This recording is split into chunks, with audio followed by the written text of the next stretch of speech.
பயங்கரமா சிரிச்சு தள்ளிட்டீங்கன்னு நினைக்கிறேன்ல இந்த படத்துல. ஆனா so many shots ஆனா of you ஒண்ணு, laughing. You won't believe it, எனக்கு பெஸ்ட் காம்ப்ளிமெண்ட் என்ன தெரியுமா கிடைச்சது பாலச்சந்தர் கிட்ட இருந்து? ம். But it has a anti climax வர அதுக்கு.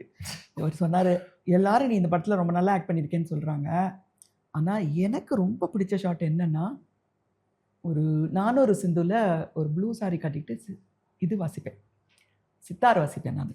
அந்த ஷாட் அவர் வந்து வீணை வாசிக்கிற மாதிரி எடுத்தார் பாலச்சந்தர். ஹி செட், வீணை எத்தனையோ பேர் வாசிச்சிருக்காங்க, பட் எல்லாரும் முன்னாடி பார்த்து வாசிப்பாங்க, இல்லை பக்கத்தில் இருக்கிற பார்த்து, நீ ஃபுல்லாக அந்த ரீட்ஸே பார்த்து தான் வாசிச்ச, நீ அதுதான் ரியல் வீணை வாசிக்கிறவங்களோடது.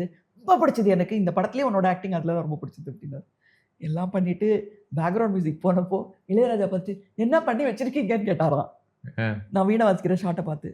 ஏன் அப்படின்னா, அது நான் சித்தார் போட்டிருக்கேன், உங்க சுஹாசினி வீணை வாசிக்கிறாங்க, உடனே எடுங்கன்னு சொல்லிட்டு நைட்டு என்னை கூப்பிட்டு, வேற எங்கேயோ இருந்தேன், நைட் என்னை கூப்பிட்டு ஒரு ஷாட் சென்சார் ஆனதுக்கப்புறம், சென்சார்லாம் முடிஞ்சாச்சு ஆனதுக்கப்புறம், இந்த ஷாட்டை இப்படியே விட மாட்டேன் நான் பாலச்சந்தர் இவர் இளையராஜா சொன்னதுனால, that Veena was converted to sitar. So the best shot of the film, according to Balchandar sir, it's not there.